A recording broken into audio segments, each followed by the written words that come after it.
जय हिंद। जय हिंद।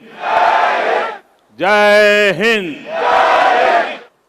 मंच पर विराजमान पश्चिम बंगाल के राज्यपाल श्रीमान जगदीप धनखड़ जी, पश्चिम बंगाल की मुख्यमंत्री बहन ममता बनर्जी जी, मंत्रिमंडल में मेरे सहयोगी श्री प्रहलाद पटेल, श्री बाबुल सुप्रियो जी, नेताजी सुभाष बोस के निकट संबंधीजन, भारत का गौरव बढ़ाने वाली आजाद हिंद फौज के जांबाज सदस्य, उनके परिजन, यहां उपस्थित कला और साहित्य जगत के दिग्गज और बंगाल की इस महान धरती के मेरे भाई और बहनों, आज कोलकाता में आना मेरे लिए नेताजी सुभाष चंद्र बोस, मैं किसी भी स्थिति में रहा, परिस्थिति में रहा, ये नाम कान में पड़ते ही एक नई ऊर्जा से भर गया। इतना विराट व्यक्तित्व की उनकी व्याख्या के लिए शब्द कम पड़ जाए। इतनी दूर की दृष्टि कि वहां तक देखने के लिए अनेकों जन्म लेने पड़ जाए।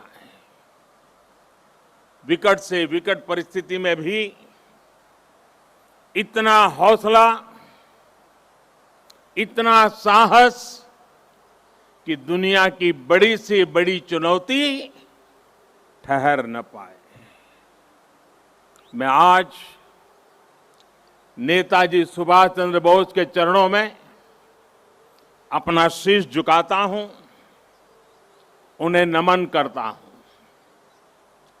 और नमन करता हूं उस मां को, प्रभा देवी जी को, जिन्होंने नेताजी को जन्म दिया। आज उस पवित्र दिन को 125 वर्ष हो रहे हैं। 125 वर्ष पहले आज के ही दिन मां भारती की गोद में उस वीर सपूत ने जन्म लिया था, जिसने आजाद भारत के सपने को नई दिशा दी थी। आज के ही दिन गुलामी के अंधेरे में वो चेतना फूटी थी, जिसने दुनिया की सबसे बड़ी सत्ता के सामने खड़े होकर कहा था, मैं तुमसे आजादी मांगूंगा नहीं, आजादी छीन लूंगा।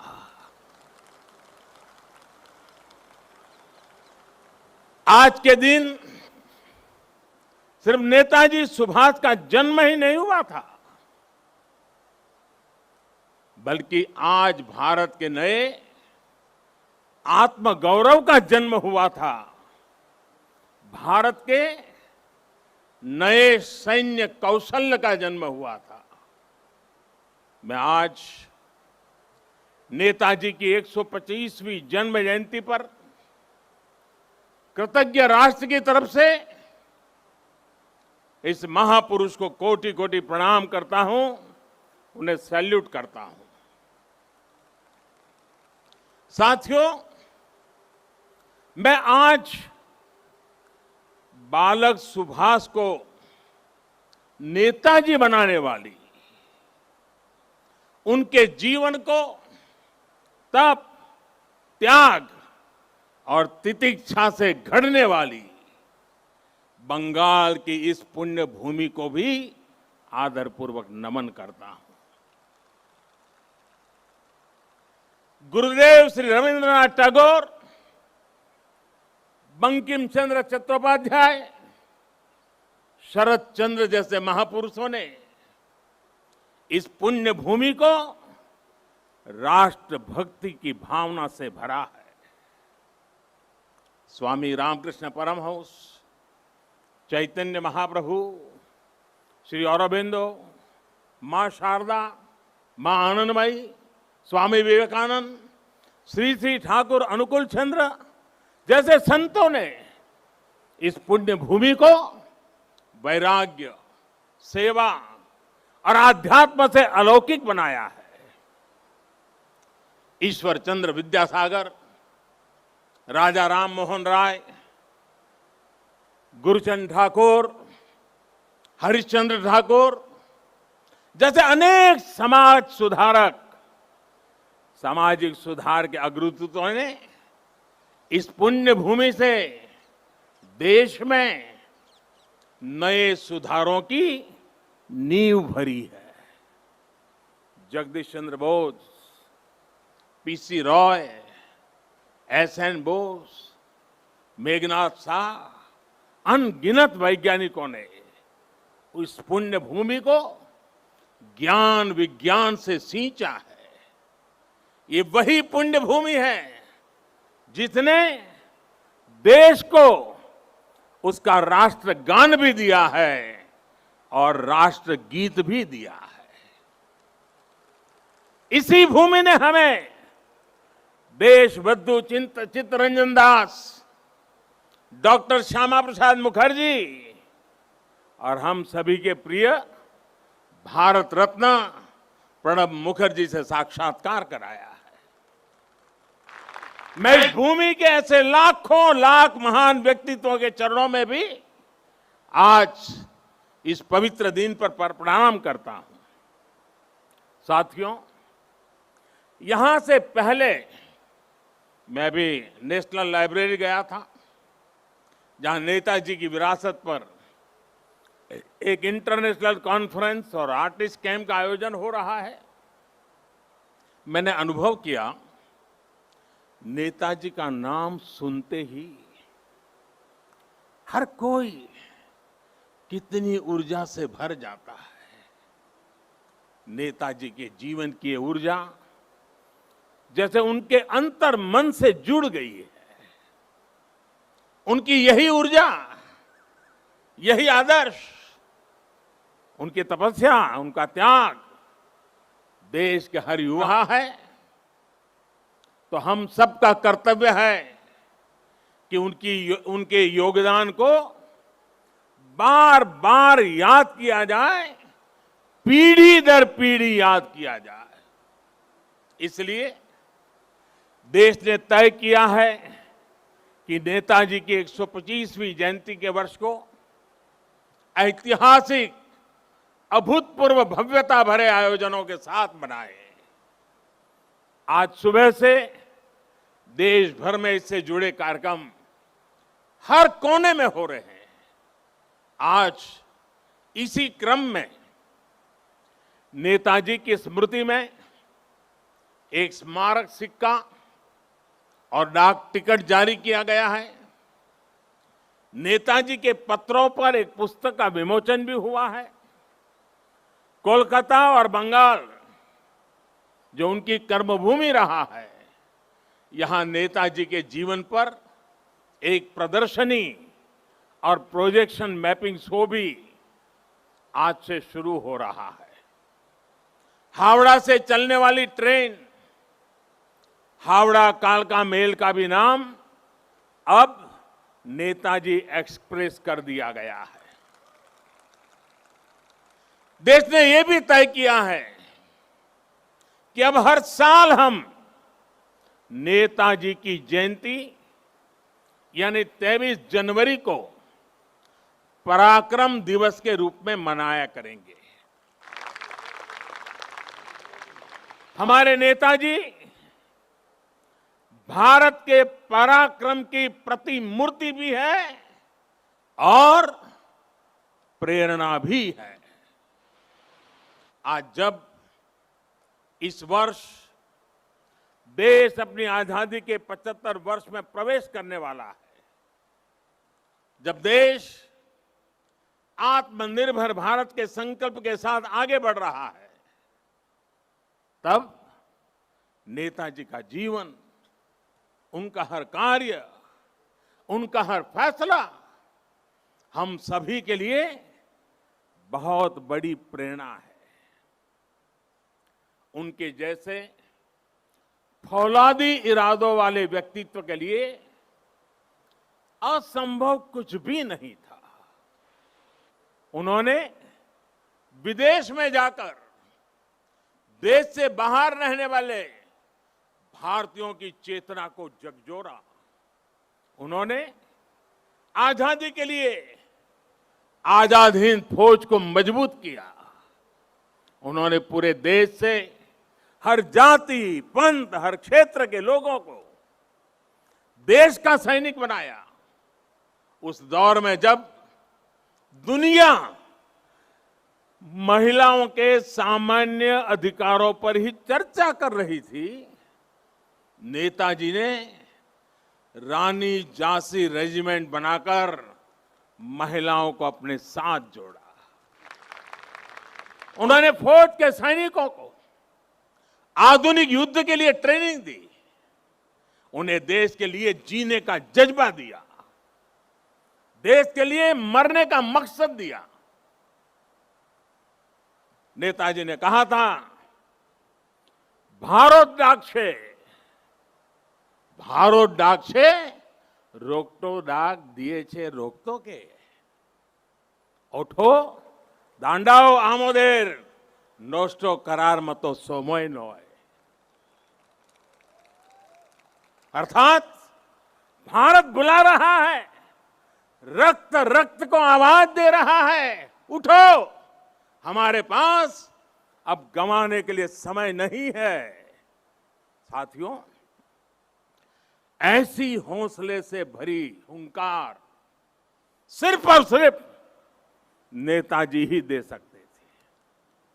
और आखिर उन्होंने दिखा भी दिया कि जिस सत्ता का सूरज कभी अस्त नहीं होता, भारत के वीर सपूत रणभूमि में उससे भी परास्त कर सकते हैं।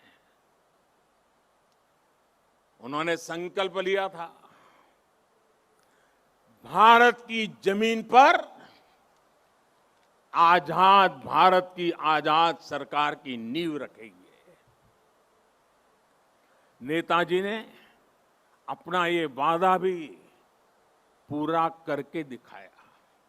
उन्होंने अंडमान में अपने सैनिकों के साथ आकर तिरंगा फहराया।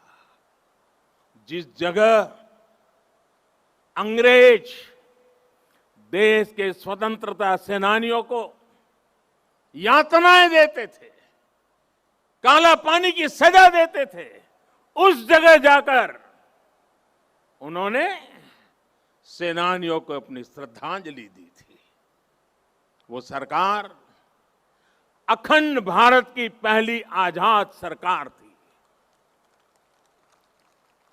नेताजी अखंड भारत की आजाद हिंद सरकार के पहले मुखिया थे।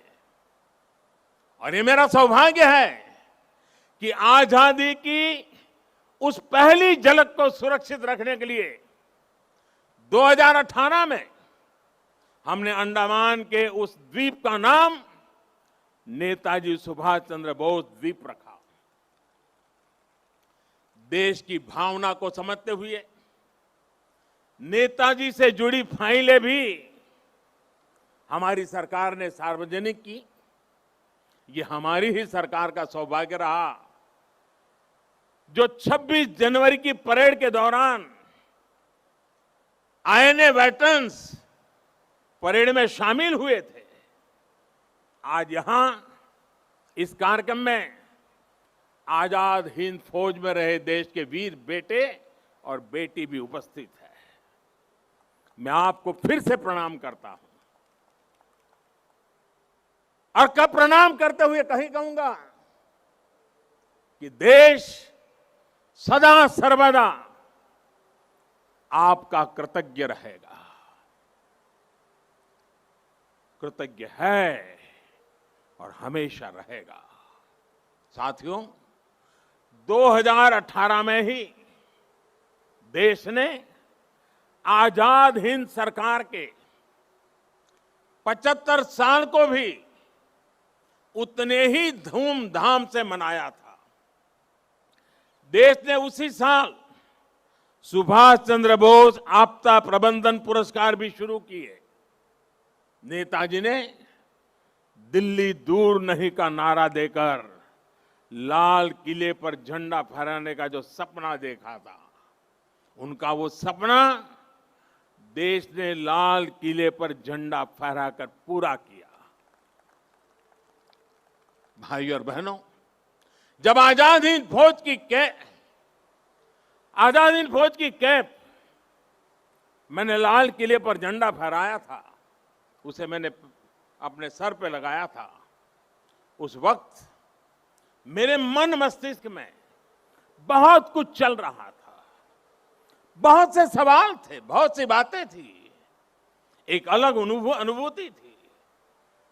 मैं नेताजी के बारे में सोच रहा था, देशवासियों के बारे में सोच रहा था। वो किसके लिए जीवन भर इतना रिस्क उठाते रहे?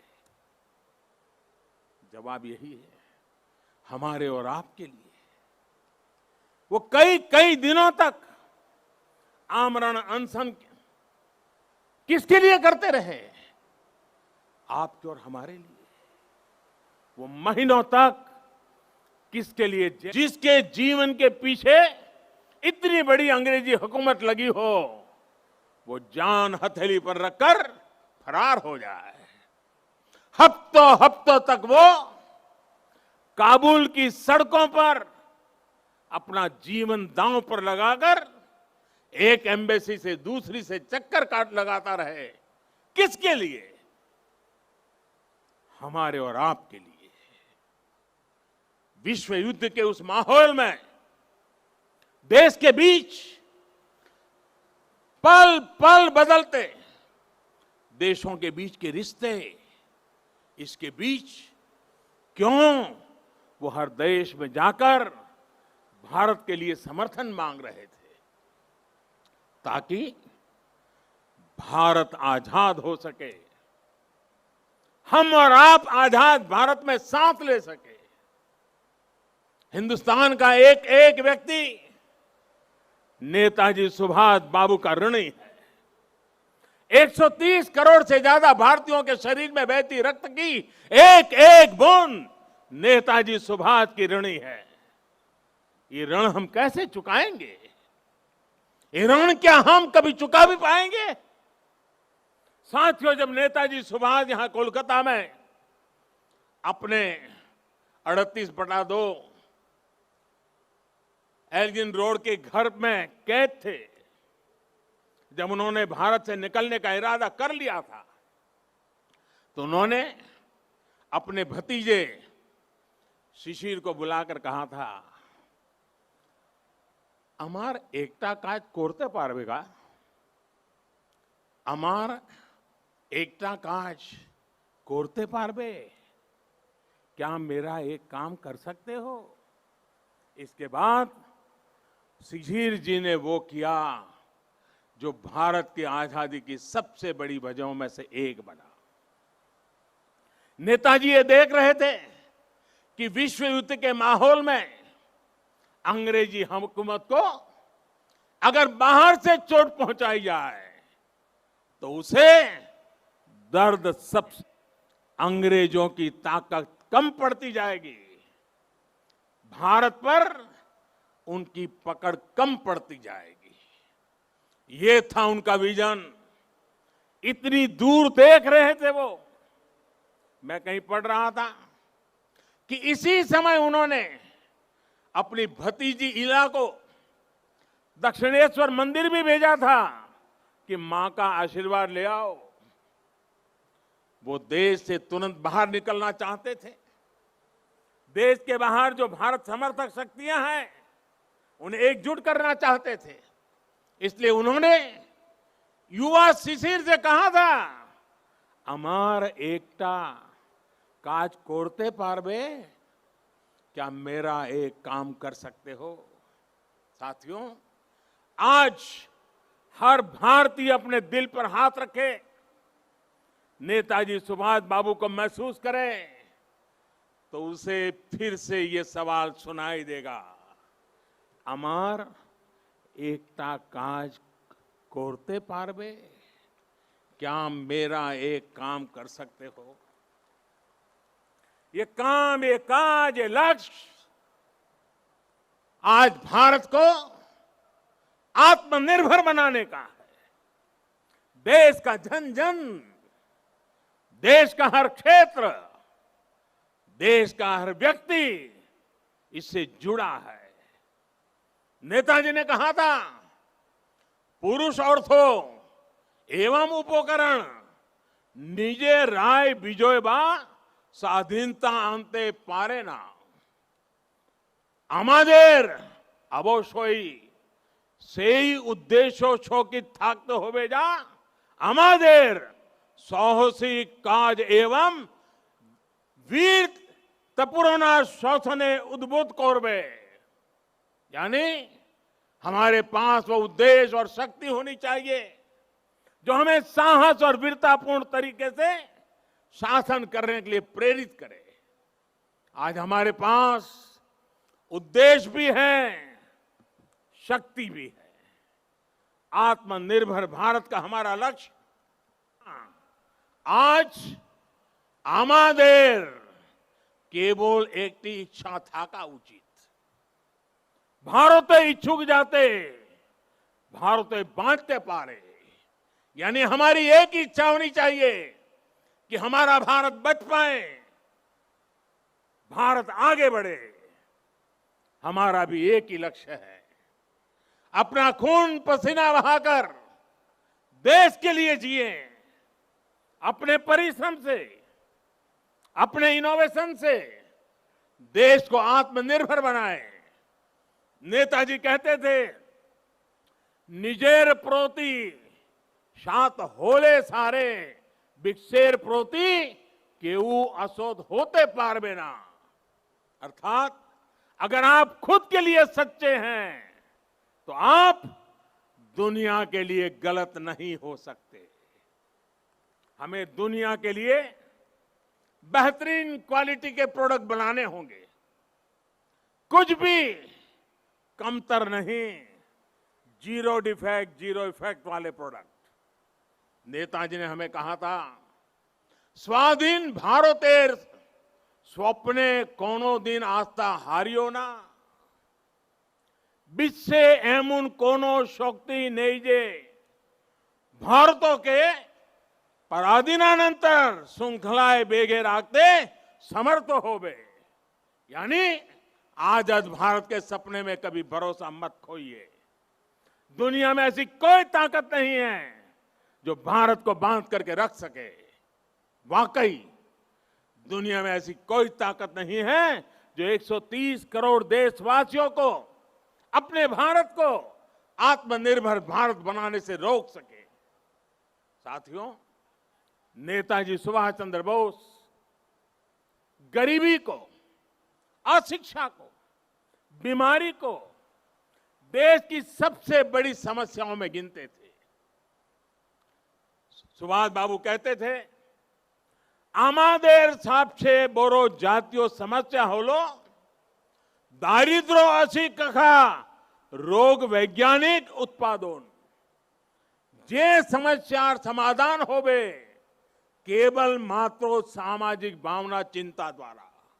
अर्थात हमारी सबसे बड़ी समस्या गरीबी, अशिक्षा, बीमारी और वैज्ञानिक उत्पादन की कमी है। इन समस्याओं के समाधान के लिए समाज को मिलकर जुटना होगा, मिलकर प्रयास करना होगा।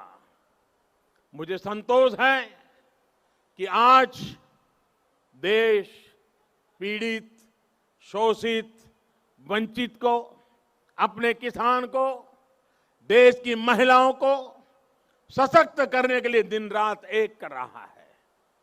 आज हर एक गरीब को मुफ्त इलाज की सुविधा के लिए स्वास्थ्य सुविधाएं मिल रही है।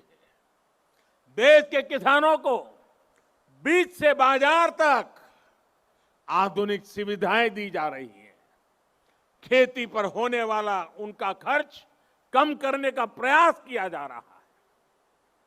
हर एक युवा को आधुनिक और गुणवत्तापूर्ण शिक्षा मिले, इसके लिए देश के एजुकेशन इंफ्रास्ट्रक्चर को आधुनिक बनाया जा रहा है।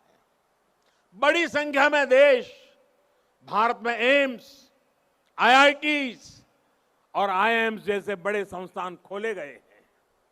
आज देश 21वीं सदी की जरूरतों के हिसाब से नई राष्ट्रीय शिक्षा नीति भी लागू कर रहा है। साथियों, मैं कई बार सोचता हूं कि आज देश में जो बदलाव हो रहे हैं, जो नया भारत आकार ले रहा है, उसे देख नेताजी को कितनी संतुष्टि मिलती है। उन्हें कैसा लगता जब वो दुनिया की सबसे आधुनिक टेक्नोलॉजीज में अपने देश को आत्मनिर्भर बनता देखते। उन्हें कैसा लगता जब वो पूरी दुनिया की बड़ी बड़ी कंपनियों में, शिक्षा में, मेडिकल सेक्टर में भारतीयों का डंका बजते देखते। आज राफेल जैसे आधुनिक विमान भी भारत की सेना के पास हैं और तेजस जैसे अत्याधुनिक विमान भारत खुद भी बना रहा है। जब वो देखते कि आज उनके देश की सेना इतनी ताकतवर है, उसे वैसे ही आधुनिक हथियार मिल रहे हैं जो वो चाहते थे, तो उन्हें कैसा लगता।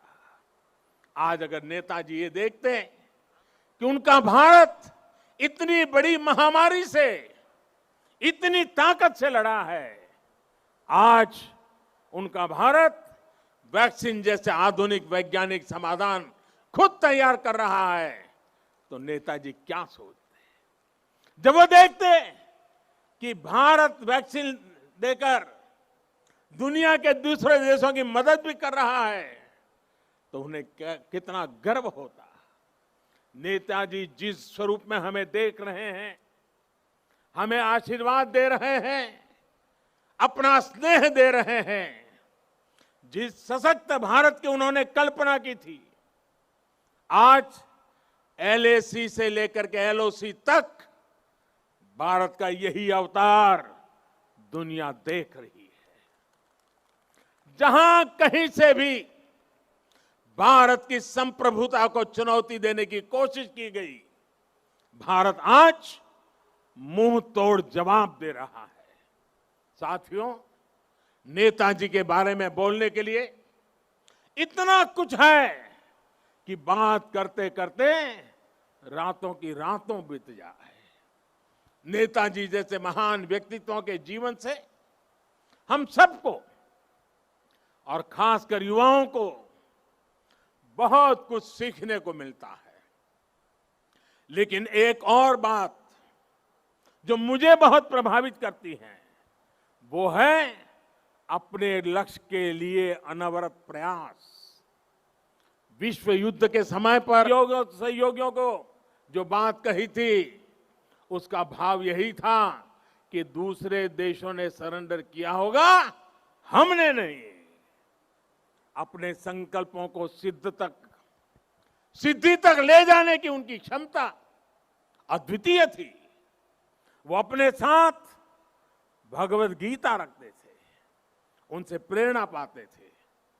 अगर वो किसी काम के लिए एक बार आश्वस्त हो जाते थे, तो उसे पूरा करने के लिए किसी भी सीमा तक प्रयास करते थे।